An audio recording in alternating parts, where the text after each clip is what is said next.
చిన్న ఉదాహరణ అండి. చెప్పండి సార్. శ్రీనివాస్ గారు, చిన్న ఉదాహరణ. తెలంగాణ ముఖ్యమంత్రి కూడా పాలకుడు ఏ విధంగా ఉండకూడదో జగన్ చూసి నేర్చుకోమని చెప్తా ఉన్న సందర్భంలో ఇది మోడల్ టు ద స్టేట్ కాదండి, model to the nation, model to the international nation. ఎందుకంటే పాలకుడు అనేవాడు ఏ విధంగా ఉండకూడదు, పాలకుడు అనేవాడు ఏ విధంగా ఉండాలనే దానికే జగన్మోహన్ రెడ్డి ఒక ప్రాతిపదికగా తీసుకోవాల్సినటువంటి అవసరం ఉంది. దాంతో పాటు గతంలో కూడా ఆర్థిక నేరస్తుడికి రిఫరెన్స్ తీస్తే జగన్మోహన్ రెడ్డి ఏ విధమైనటువంటి ఆర్థిక నేరాలు అనేది రీసెర్చ్ చేయడానికి కూడా స్కాలర్ కి అవకాశం ఉంది.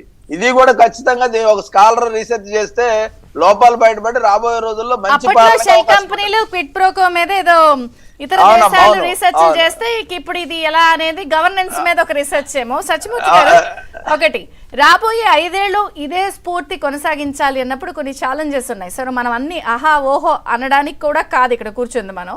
సో డెఫినెట్ గా ఫ్లాస్ ప్రోస్ అన్ని మనం మాట్లాడతాము.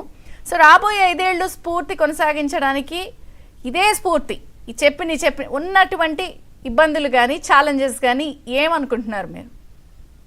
ఇప్పుడు ఆర్థికంగా అసలు మొత్తం ఖజానాలో పైసా లేని రోజునే 1వ తారీఖునే మామూలు సామాజిక భద్రతా పెన్షన్లు, మామూలు పెన్షన్లు, ఎంప్లాయీస్ కి శాలరీస్ వస్తున్న పరిస్థితి మనకు కనపడితే రాబోయే రోజుల్లో ఇంకా economic condition of the state improve అవుతుందండి.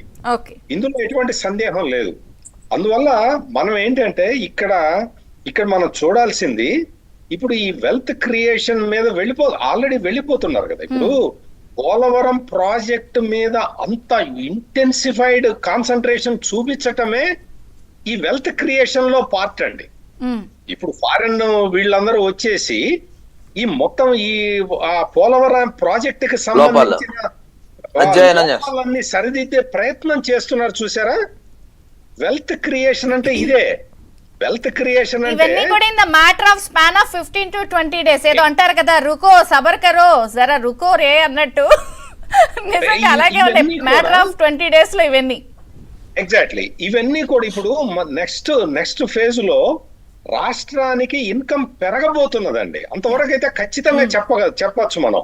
ఎందుకంటే ఐటీ కంపెనీలు వస్తాయి, మొత్తం టూరిజం ప్రాజెక్ట్స్ మళ్ళీ వేగం పుంజుకుంటాయి. దీనివల్ల ఏంటంటే రాష్ట్ర ప్రభుత్వానికి ఇన్కమ్ పెరుగుతుందండి. ఈ ఇన్కమ్ పెరిగితే ఇటువంటి సామాజిక భద్రతా కార్యక్రమాలు చేయటం అనేది ఈజీ అవుతుంది. చంద్రబాబు నాయుడు పదే చెబుతున్నది ఇదే. సంపద సృష్టిస్తాను అంటే ఆయన ఏదో బిల్డింగ్లు కట్టిస్తానని కాదు ఆయన చెప్పేది. రాష్ట్ర ప్రభుత్వానికి ఆదాయం వచ్చే మార్గాలను నేను చూస్తాను. అది ఆయన చెప్పినట్టే చేస్తున్నాడు. ఇప్పుడు పోలవరం ప్రాజెక్టు కట్టడం అనేది it is a national infrastructure అండి. National project, national infrastructure. దానివల్ల స్టేట్ ఎకానమీ పెరుగుతుంది. అదే విధంగా ఇప్పుడు కొత్త ఐటీ కంపెనీలు కూడా ఇంకా ఇప్పుడు రాబోతున్నాయండి. మొత్తం ఇవన్నీ వచ్చేసి మనం రాష్ట్రం టూరిజం సెక్టార్ లో కూడా అభివృద్ధి చెందితే ఆటోమేటిక్ గా రాష్ట్రానికి ఇన్కమ్ జనరేట్ అవుతుంది. ఇంకో పాయింట్ ఏంటంటే జగన్మోహన్ రెడ్డి కూడా ఇన్కమ్ జనరేట్ చేశాడు. ఇసుక అమ్ముకొని, మద్యం అమ్ముకొని ఈ రకంగా ఇన్కమ్ జనరేట్ చేసి కొట్టేశాడు. చంద్రబాబు నాయుడు పాలనలో జరగబోయేది ఏంటి అంటే ఇట్లా జనరేట్ అయిన ఇన్కమ్, రాష్ట్ర ప్రభుత్వం జనరేట్ చేసుకున్న ఇన్కమ్ వెల్ఫేర్ కి ఖర్చు పెడతారు. ఇది చంద్రబాబు నాయుడు ఫార్ములా. గతంలో అదే చేశాడు, ఇప్పుడు అదే చేస్తాడు. అందువల్ల దాంట్లో ఎటువంటి సందేహపడాల్సిన అవసరం లేదు. కాకపోతే ఏంటంటే ఇప్పుడు ప్రజల వాళ్ళ యొక్క కోరికలు పెరిగిపోయి ఉన్నాయి. వాళ్ళకి పర్సనల్ గా, వ్యక్తిగతంగా మాకు ఇది లాభం జరగాలి అని ఆశిస్తున్నారు. తప్పులేదు. ఎంతకాలం వాళ్ళు ఆధారపడి బతకాలి. అందుకని వాళ్ళు సెల్ఫ్ సస్టైనబిలిటీ కోరుకుంటున్నారు. ఆ సెల్ఫ్ సస్టైనబిలిటీ అందించాలి అంటే ఈ సోషల్ సెక్యూరిటీ పెన్షన్లు ఇవ్వటమే కాకుండా ఉపాధి అవకాశాలు మెరుగుపరచాలి. ఆ డైరెక్షన్ లో రాష్ట్ర ప్రభుత్వం పనిచేస్తే ఎటువంటి సవాళ్లు కూడా ఎదుర్కోవండి. ఎటువంటి సవాళ్లు ఎదుర్కోవటానికి అవకాశం లేదు. ఎందుకంటే మనమే ఇన్కమ్ పెంచుకుంటాం, ఇన్ఫ్రాస్ట్రక్చర్ పెంచుకుంటాం, ఇన్కమ్ పెంచుకుంటాం. ఏకకాలంగా పార్లల్ గా ఒక ట్రాక్ లో 2 రైల్స్ వెళ్తున్నట్టు. రామ్ కుమార్ గారు, ఒకటి ఇప్పుడు మీ కూటమి ప్రభుత్వంలో సంక్షేమం చంద్రబాబు గారు మొదలు పెట్టేశారు. ఇక అభివృద్ధి దీనికి కావాల్సినవి నిధులు, పెండింగ్లు కానీ, బకాయిలు కానీ, పై లెవెల్లోంచి ఇచ్చేవి కానీ. సో బీజేపీ పాత్ర మీద అందరూ ఆసక్తిగా చూస్తున్నారు. ఏంటి మీరు ఏం చేద్దాం అనుకుంటున్నారు? మీ పాత్ర ఏంటి? ఎంతవరకు రప్పిస్తారు, తెప్పిస్తారు? మీ కుటుంబ ప్రభుత్వానికి అన్నిటికీ కూడా ఎలా బ్యాలెన్స్ చేస్తారు? మీ బాధ్యత కూడా ఉంది ఇందులో, సెంటర్లో.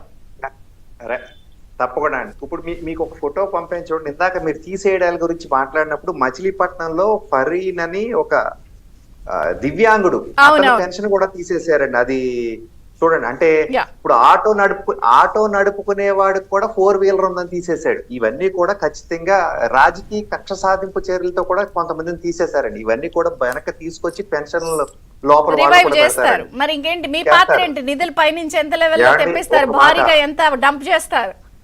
100% ఈ రాష్ట్రానికి ఏమి కావాలో అది ఇస్తానని పైనుంచి చెప్తున్నారు. ఊరికే నోటి మాటగా చెప్పడం కాదు. పోలవరం అనేది with in the time frame చేస్తామని 2 ఏళ్లలో అని కూడా అమిత్ షా గారు వచ్చినప్పుడు చెప్పారు. ఏమంటే మధ్యలో మాకు ఇప్పుడు ఒక మాట కాకపోతే ఇక్కడ పరిస్థితి ఏంటంటే 2 ఏళ్లలో అంటే ప్రజలందరూ కూడా 2 ఏళ్లలో మీరు ఇలా 2-3 సార్లు అడుగుతుంటే ప్రజలందరూ కూడా మా ఎంక చూసి 2 ఏళ్లలో కంప్లీట్ చేయలేదంటారు. కానీ ఇప్పుడు చంద్రబాబు నాయుడు గారు ఫీల్డ్ లో దియ్యక తెలిసింది. ఇప్పుడు గతంలో కట్టింది కాదండి, దానికన్నా కూడా ఒక అడుగు మునికి 2 అడుగులు వెనక్కి అన్నట్టుగా ఉంది పోలవరం. అదంతా కూడా క్లియర్ కట్ గా మళ్ళీ చెప్పి ఎంత టైంలో అవుతుంది అనేది వారు చెప్తారు. దాన్ని బట్టి వెళ్తారండి. పైన ఇచ్చేయడానికి మోడీ గారు రెడీగా ఉన్నారు. కింద అంతా కూడా చేయడానికి చంద్రబాబు నాయుడు గారు సిద్ధంగా ఉన్నారు. మధ్యలో బ్రిడ్జ్ గా పవన్ కళ్యాణ్ గారు